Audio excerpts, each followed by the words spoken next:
Buenas noches, bienvenidos a una nueva entrevista en Matices. Esta noche hablaremos sobre los derechos de los privados de libertad y también hablaremos sobre la nueva propuesta que está presentando Cristosal sobre desplazamiento interno. Karen, buenas noches. Buenas noches, bienvenidos a nuestra mesa de entrevista.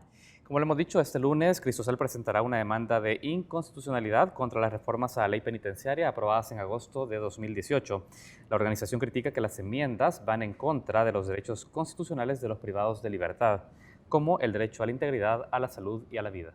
De acuerdo con estadísticas de la Dirección General de Centros Penitenciarios, en nuestro país la población privada de libertad es de 38.820 personas. Es importante también revisar las características que tiene esta población. Por ejemplo, el 78.9% de las personas privadas de libertad cursó hasta secundaria, primaria o es analfabeta.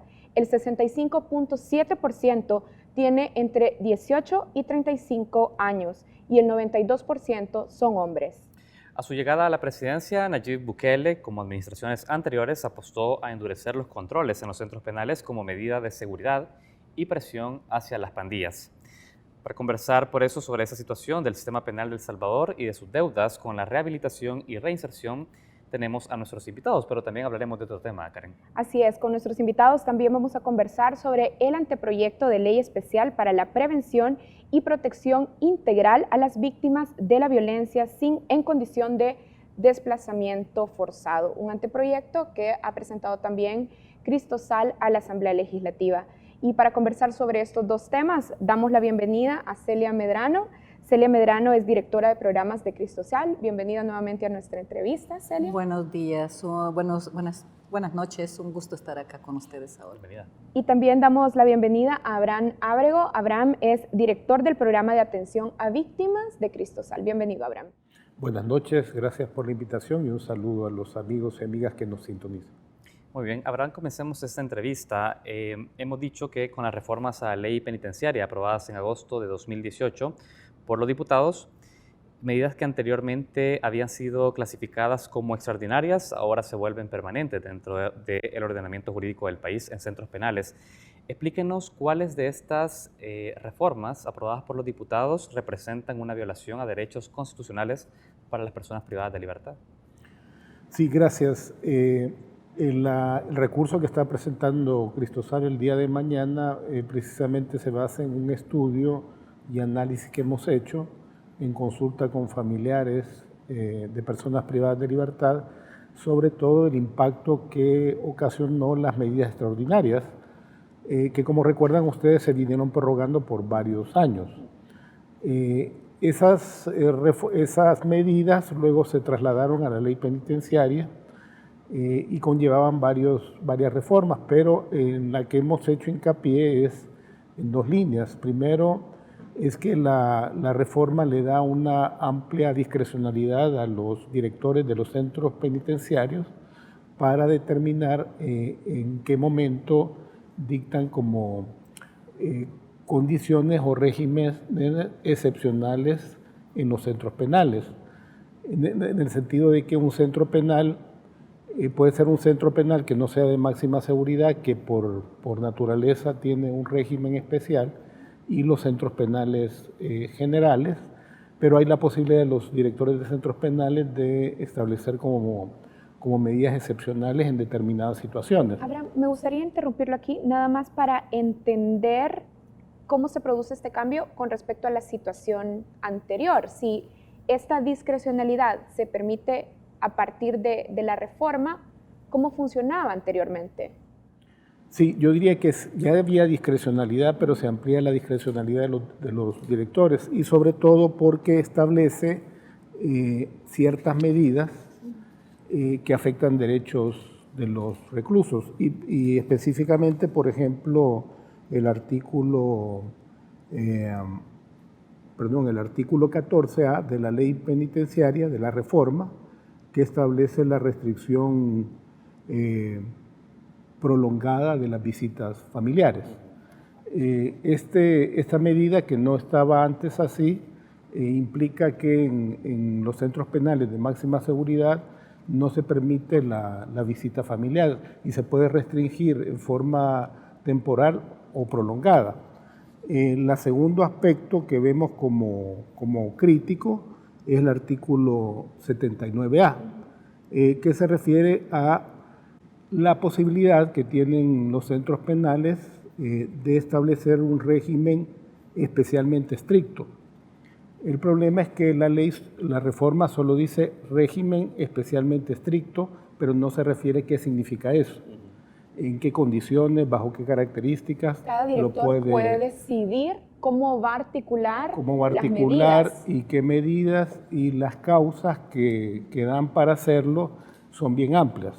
Son bastante discrecionales, puede ser modificaciones en la estructura de los centros penales. Y esa discrecionalidad podría conducir a una violación a derechos humanos fundamentales también para los privados. Para los privados. Y finalmente el aislamiento prolongado y permanente que establece la ley penitenciaria. ¿Cuál es el problema de estas medidas?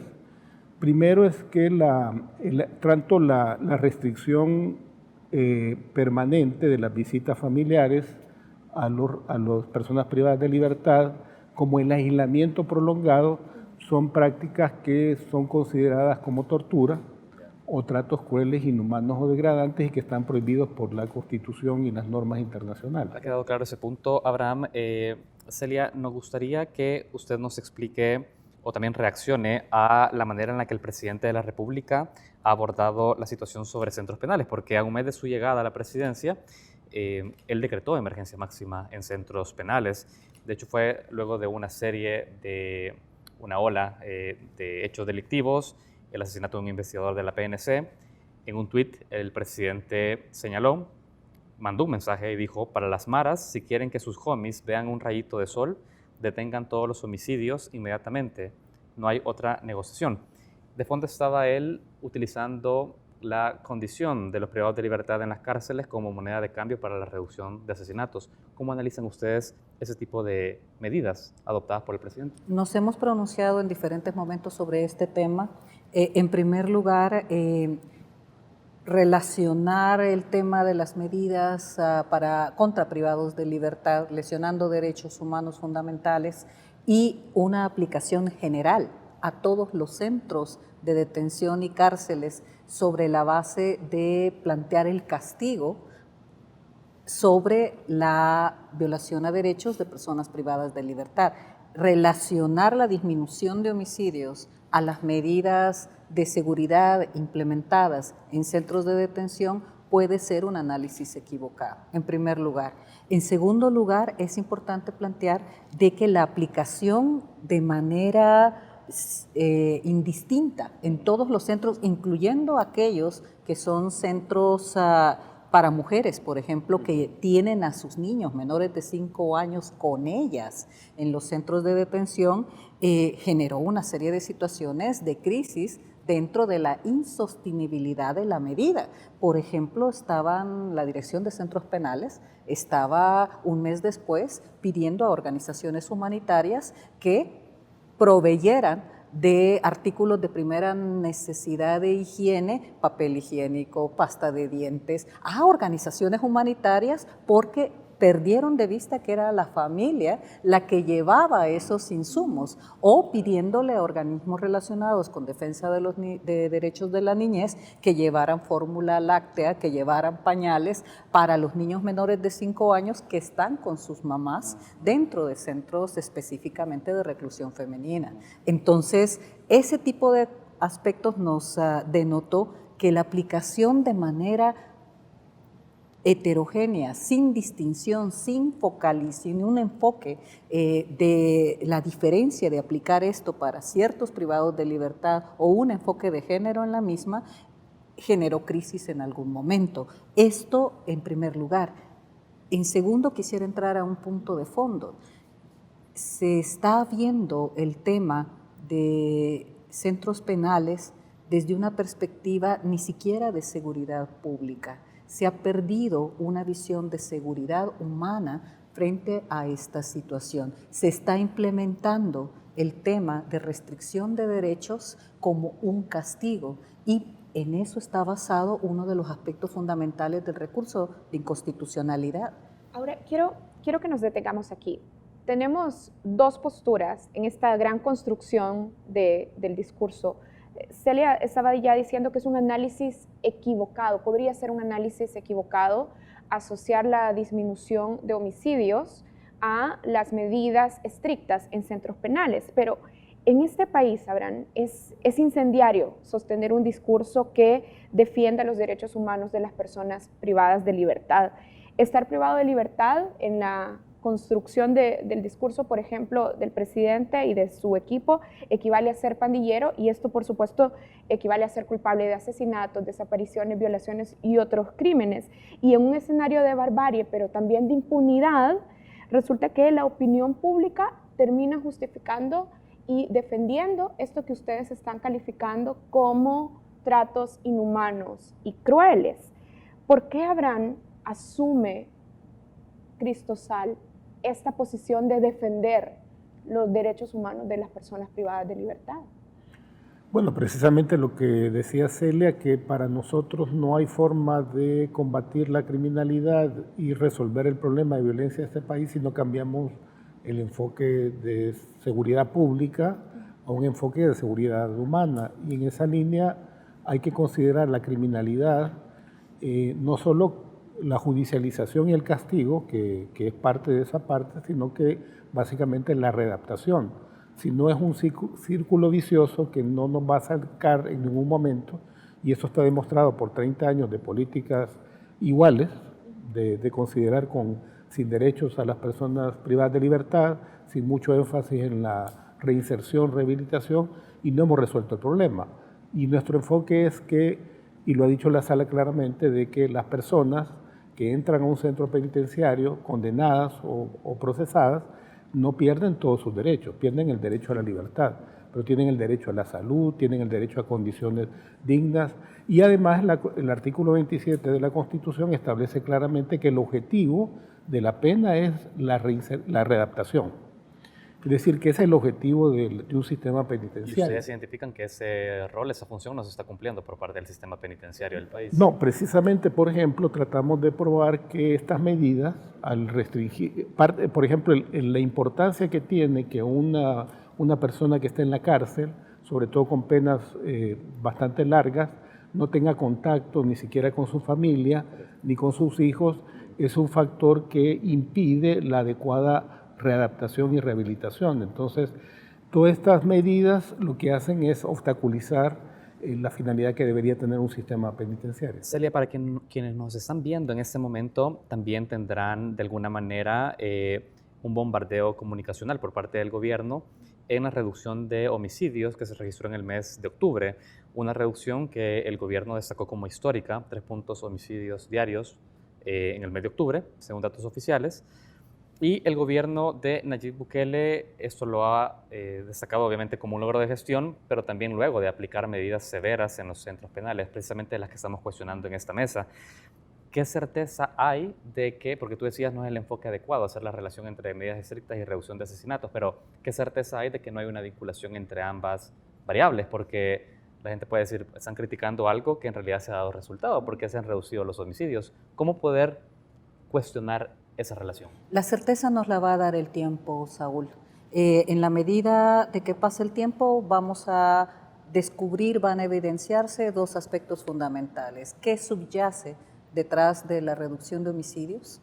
Y si realmente puede establecerse la relación reducción de muertes violentas, homicidios, con las medidas estrictas a nivel de sistema penal. Es indiscutible que dentro de las cárceles hay comisión y orden de delitos específicos, sobre todo relacionados a extorsiones, por ejemplo. Pero también no es posible afirmar de manera fundamentada de que las medidas de seguridad implementadas en los centros, sobre todo a nivel general, nuestro señalamiento es que a todos los centros penitenciarios de manera igual se han sometido a este tipo de medidas. Una cosa es hacerlo en centros penales de máxima seguridad y otra es hacerlo en función de castigar a toda persona privada de libertad y a su familia. ¿En máxima seguridad sí está justificado? Depende de cómo se pueda fundamentar si efectivamente se está generando el delito exclusivamente desde los centros penitenciarios. Es una relación difícil de poderla plantear, aunque comunicacionalmente se nos está bombardeando con eso. Yo quisiera plantear de que el recurso de inconstitucionalidad que se está presentando es producto de una investigación que durante 2 años hemos llevado sobre este tema, donde hemos entrevistado en cárceles a privados de libertad, hemos trabajado con familiares de privados de libertad, y el tema del aislamiento, del contacto con la familia, coincide tanto para los familiares, los niños sobre todo, para con sus padres, como para con los que están privados de libertad, de que es de los temas más sensibles, donde más humillación y sufrimiento ha habido. Entonces, castigar al privado de libertad como método para generar humillación es una violentación a un principio constitucional vinculado con el derecho de la persona privada de libertad de rehabilitarse, porque la rehabilitación no empieza desde el momento en que sale de la cárcel la persona, la rehabilitación empieza desde adentro. Hablaremos de eso, Celia y Abraham, al volver de una pausa, Karen. Así es, ya regresamos.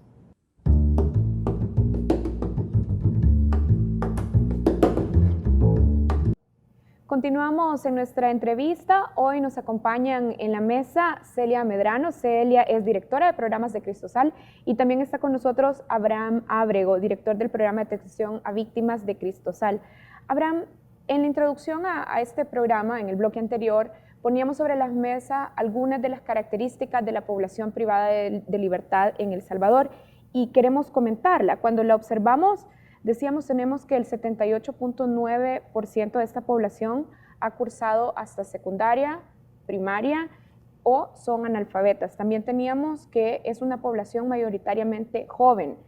El 65.7% tiene entre 18 y 35 años y el 92% son hombres. Otro dato interesante es que el 82% ha recibido penas máximas de 20 años. ¿Qué nos dicen estas estadísticas sobre el sistema penitenciario, pero sobre todo sobre el sistema judicial de El Salvador?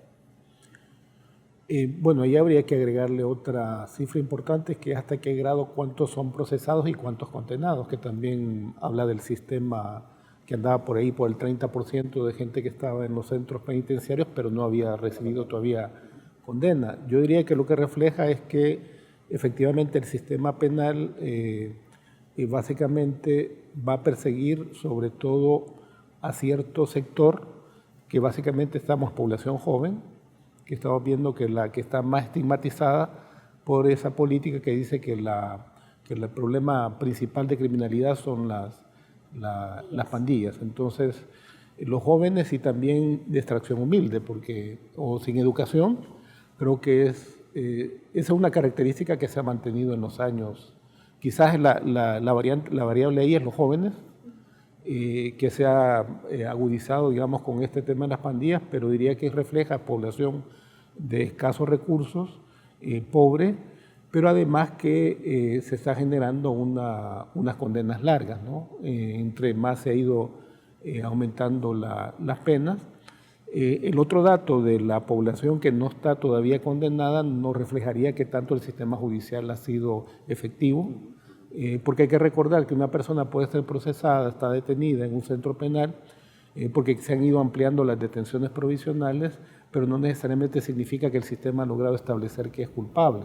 Y aún así están sometidas al régimen de medidas estrictas de seguridad, aunque no hayan sido condenados aún. Sí, de alguna manera la ley penitenciaria, que en eso sí establecía como una clasificación o la obligación de clasificar de acuerdo al nivel de peligrosidad o de reincidencia que podrían tener, para no mezclar personas criminales que tuvieran más experiencia con personas que son procesadas pero no tienen. Esa es una obligación que establece la ley penitenciaria, pero que no se logra en la práctica porque sabemos cómo es el sistema penitenciario. Entonces, tenemos ese factor de que el hacinamiento carcelario, que ya dijo la sala, que es un problema de violación sistemática a la Constitución, hace que realmente la ley penitenciaria no sea cumplida en toda su su dimensión. Celia, al parecer con esta lectura que se hace, es evidente que el sistema penitenciario ha dejado de ser un proceso de reinserción de las personas que ingresan por el sistema, sino más bien como una especie de castigo y disuasivo. Más o menos es, digamos, la estrategia que se busca hacer comunicacionalmente para evitar llegar a una cárcel y luego ser de alguna manera sometido a estas medidas de carácter extraordinario, bueno, ahora con estas reformas de carácter permanente. Pero si el sistema penitenciario es lo que es hoy por hoy en El Salvador, ¿qué debería hacer? Anteriormente se habían implementado programas como el Yo Cambio, por ejemplo. ¿Tienen ustedes certeza si eso se sigue implementando en las cárceles del país? ¿O qué tipos de medidas ustedes apuestan que el gobierno implemente para poder tener sistemas integrales de rehabilitación de personas que ingresan al sistema? A mí me gustaría relacionar lo que podemos platicar en estos últimos minutos con el segmento anterior de cara a como sociedad, si nos estamos desentendiendo de este tema. Nuestro sistema penitenciario refleja lo que como sociedad somos. El considerarnos que somos la parte buena y que por lo tanto es correcto flagelar, violar, torturar derechos de personas que consideramos los malos, es un imaginario ideológicamente diseñado para plantear somos los buenos, ellos son los malos, se justifica todo lo malo que le pase a los malos y nosotros, los buenos, tenemos derecho a exigir de que los malos sean castigados y sancionados y a sacrificar derechos sobre la base de nuestra seguridad. Esa ideología es la que yo quisiera cuestionar y más aún la manipulación de ese imaginario de enemigo común para fines políticos, y para la instrumentalización de cualquier Estado, de cualquier agente gubernamental. Allí la pregunta para nosotros como sociedad, ¿estamos dispuestos a permitir, a ser insensibles, a dejar pasar el hecho de que haya 60 personas privadas de la libertad fallecidas por tuberculosis porque no recibieron atención médica oportuna y simplemente estamos dispuestos a ver a otro lado como sociedad el que las personas sean asesinadas, primero violentadas en su derecho a la salud bajo responsabilidad del Estado y que termine siendo una violentación al derecho a la vida independientemente de los delitos por los que hayan sido acusados o los delitos por los que hayan sido condenados en el cumplimiento de penas específicas? Estamos queriendo desentendernos del tema de la gran diferencia que existe entre el respeto a los derechos humanos y la realidad que viven personas que están sufriendo situaciones de maltrato, de malos tratos y hasta de tortura en un sistema penitenciario que hacina, es una cifra que nos faltó plantear, el nivel de hacinamiento de nuestro sistema penitenciario, de nuestras cárceles, es quíntuple a la capacidad real de cada centro penitenciario. Entonces, quisiera terminar con plantear de que no es un problema exclusivo de un Estado. Tuvimos una encuesta en noviembre del año pasado con el UDOP y Cristosal, donde preguntábamos a las personas, ¿usted estaría aceptando una situación de tortura contra una persona acusada de un delito para que dé información sobre un delito determinado? La mayoría respondió que no. No es tan cierto entonces plantear un imaginario en que toda la sociedad o una mayoría de la sociedad está pidiendo, exigiendo que se dañe, que se lesione a personas porque han actuado mal en un momento determinado.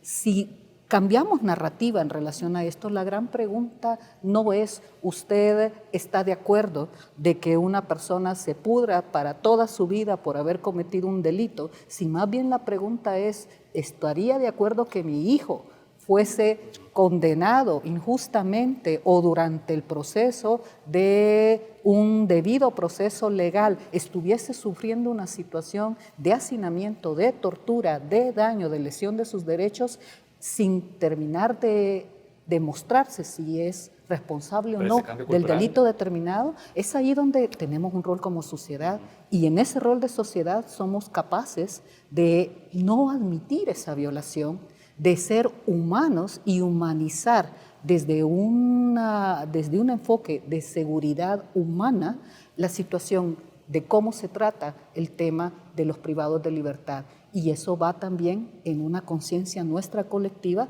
de hacer cambiar también esa visión instrumentalizadora de que al enemigo común, entre comillas, que le ocurra todo lo malo en función de la protección de un grupo que supuestamente somos los buenos. Excelente reflexión, bastante completa respecto a lo que hemos venido analizando.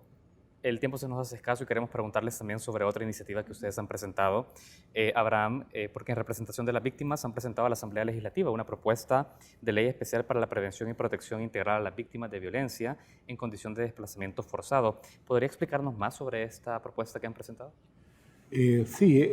Nosotros lo que presentamos esta semana es que a raíz de una sentencia de la Sala de lo Constitucional, la 411-2017, que ordenó al Estado reconocer a las personas desplazadas, ordenó la promulgación de una ley. Ha habido un proceso de discusión de 3 propuestas de ley en la Asamblea, una de ellas presentada por Cristosal, que se había estado estancando, se ha reactivado esta semana con la Comisión. Esta semana viene también la Comisión Interamericana a la visita y uno de sus temas es el tema de desplazamiento.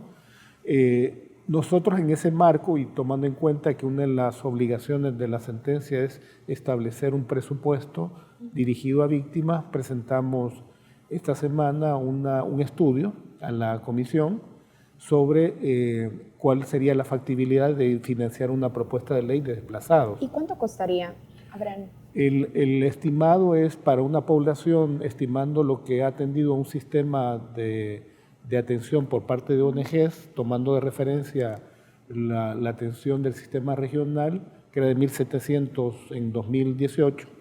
Son 10 millones el primer año para instalar el sistema, que incluye 14 albergues, uno por departamento, y en los sucesivos años 9 millones, porque los 10 millones sería para instalarlo. ¿Y de dónde prevén ustedes que el Estado salvadoreño obtenga el financiamiento para estos 10 millones? O sea, actualmente solo 1.33% es el presupuesto dentro del Ministerio de Seguridad que atiende a víctimas. O sea, es bajo. Y ni siquiera específicamente a víctimas de desplazamiento forzado, me imagino. Sí, más general, incluyendo la UTE, que la UTE atiende víctimas general. La propuesta de financiamiento es aumentar el impuesto, un impuesto que hay sobre armas, sobre venta de armas, al valorem, que actualmente es del 30% al 100%. Ese no es un impuesto regresivo, es inelástico, no afecta a la demanda y tiene la ventaja que cubre un factor como las armas o la pirotecnia que afecta a la salud y puede afectar vidas. Ese cubriría la brecha de financiamiento, que es como de 7 millones, que faltaría financiar quitando lo que hay de presupuesto, y el resto de un porcentaje fijo del CESC, que implicaría una reforma a la ley del CESC. Entonces, un poco lo que estamos diciendo es que es factible financiar una propuesta y que tampoco no es lejano a los 10 millones a poder hacer. Y que cumple con una obligación del Estado y un mandato ya expreso de la Sala de lo Constitucional. Obviamente no ha encontrado este tipo de prioridad en el diseño de presupuesto que ha presentado ahora mismo el gobierno a la Asamblea Legislativa, Celia. El estudio que hemos presentado ha sido elaborado por especialistas en la materia y en primer lugar nos hemos planteado de que el presupuesto 2020, el proyecto de presupuesto, está reduciendo el presupuesto a la Dirección de Atención a Víctimas y a la Unidad Técnica del Sector Justicia. O sea, lo primero que estamos planteando es no se puede reducir presupuestos en ese sentido.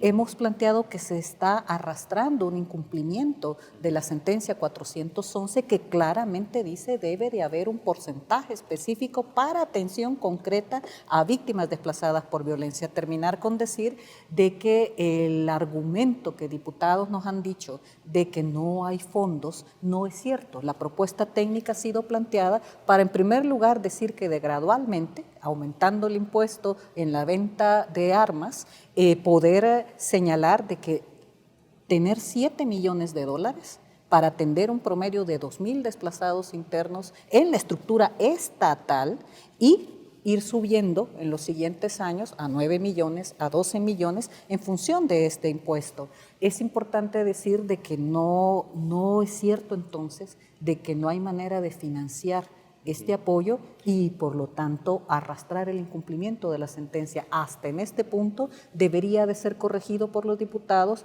en el presupuesto 2020. Celia Medrano, directora de programas de Cristosal, y Abraham Ábrego, director del programa de atención a víctimas. Queremos agradecerles por su tiempo con Focus. Gracias. Buenas noches. Buenas noches. Bueno, cerramos esta entrevista y por supuesto esperamos seguir conversando sobre estos dos temas: el estado de los centros penales en nuestro país y por supuesto la deuda del Estado salvadoreño con las víctimas de desplazamiento forzado. Hacemos una pausa, ya regresamos en Focus.